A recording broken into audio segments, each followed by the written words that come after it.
Hi there guys, welcome into this latest video. Today we're going to be talking about the HomePod, the HomePod 2 and the HomePod Mini, and the differences between the two, what you can expect from the new model, and some secret little features actually that really make the HomePod worth its money this time around. And even if you've got a HomePod Mini, some of these features are carried over, even though that device is only £100. So let me tell you all about it.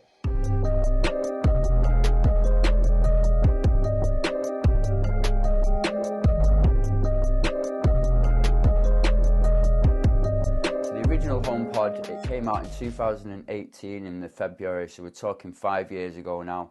Originally it was priced at $350. I think it was about a year later they decided that was a little bit too expensive and they dropped it down to $300. Now the first one was a bit of a flop, although I think it was a little bit too over-engineered at the time, especially with smart speakers just becoming a bit of a thing. At the time, I think it only had around 6% of the market share, so it wasn't doing too well at all. Then came the HomePod Mini, one of my favourites actually. I really do like the HomePod Mini, especially for the price as well. At £100, you couldn't argue with it really. So that brings us to very recently, where we've just had the new HomePod 2 released, again at the $300 mark, and yeah, I like it. It's very similar to the old one. There's just a couple of slight differences, like there's a bit more of the display on the top is slightly re-engineered, and it's kind of sits inset from the kind of mesh from the speaker, whereas the other one was a little bit more flush. So yeah, now that display goes edge to edge.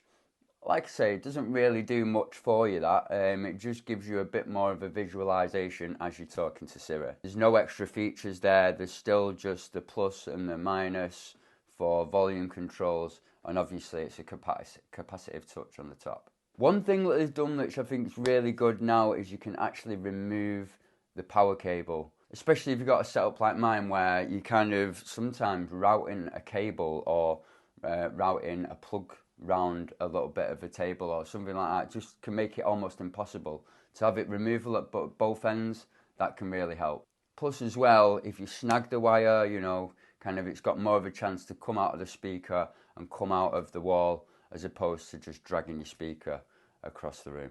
One thing that was quite prevalent on the old one was the base, the rubber base on the bottom. If you got a white version, that would actually stain your table. Even after just a minute or so of placement, you know, not applying any pressure to the unit or anything, just a simple placement, that would actually permanently mark some wood surfaces. So it's good to know that they've redesigned it. Apparently they've done a slightly better job, but still there is a bit of an issue there. So please bear that in mind if you're buying the white one and you're going to put it on a wooden surface. So if you looked inside the old HomePod compared to the new one, there was one woofer. On the old one, there was 7 tweeters. Now there's only 5 on the new one. There was 6 microphones on the old one. Now there's only 4 on the new one. Like I say, I mean, it's probably a little bit overkill anyway. But, you know, there's with the computational sound that they introduced. So if you put the speaker next to a wall, it wouldn't send the sound towards the wall and cause kind of an echoey sound. It's quite clever the way it worked. But, you know, I'm hoping that this isn't a compromise. I'm hoping this re-engineering is, you know, them finding a better way of doing things rather than just trying to make the device cheaper. You can still pair 2 together and use them as a stereo pair. I'm actually quite interested and need to find out. If anybody knows this in the comments, please let me know whether you can have a HomePod 2 and a HomePod Mini. I don't know whether that would create a stereo pair or anything, but I would actually like to know if anybody knows that. Please post that in the comments. I would like to take this opportunity as well. If you do like my content, please like this video and subscribe to my channel. It's going to really help me. I am pushing at the minute to get monetized. You know, 2 real good things that I've always loved about the HomePod is the beaming feature, where you can bring your phone close to the speaker and then the speaker will take over the sound. I've always loved that and I use that all the time. Brilliant feature. And you know, although Siri isn't probably the best, you know, voice assistant out there, I think the microphones, even on the Mini, are absolutely amazing. You know what I mean? They're really good at listening to you, and they're quite good actually at getting what you're saying to it. It's just that Siri's quite limited compared to other voice assistants.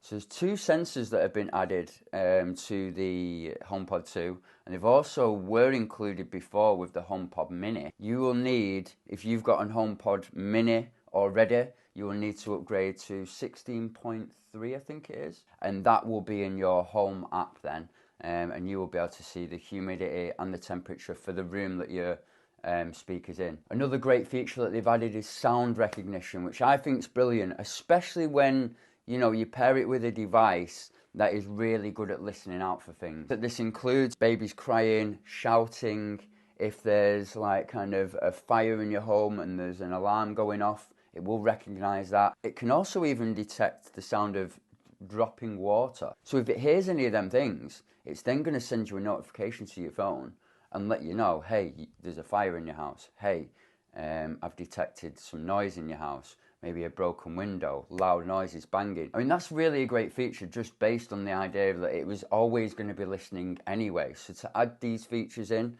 is great. One thing Apple have said about this is that you shouldn't rely on this feature if somebody's life is at risk or anything like that. You shouldn't rely on it. However, if you're not necessarily relying on it and it just so happens to let you know there's a fire at your home, that's obviously got the potentiality there to save someone's life.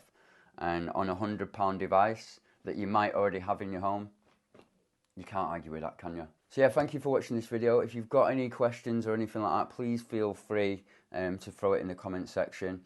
Also, if you're interested in Twitch or TikTok or any of them other things, socials, I'm on them as well. Check out my links in the description below.